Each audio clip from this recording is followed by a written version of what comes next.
It's fizzing, so it must be cleaning, right? Right? Well, maybe not, but let's go through the process and see exactly what happens. I'm sprinkling common household baking soda, which is an alkaline, over my stovetop, and then I'm squeezing an acidic lemon on top of it, getting this marvellous fizzy reaction, and I feel a little bit like Willy Wonka. But what is actually happening here? Well, first I'm going to grab a sponge scourer, give it a scrub into the stove, and see if it actually has any cleaning power.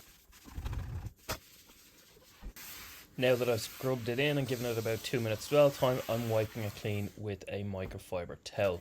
You can see I'm using all sides of the towel because I have it folded in a certain way.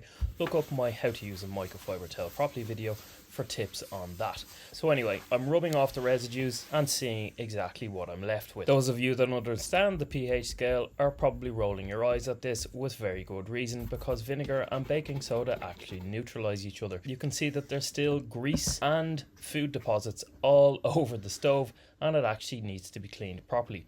If you want to know how to do that, watch this video here, which will teach you how to do it with homemade ingredients.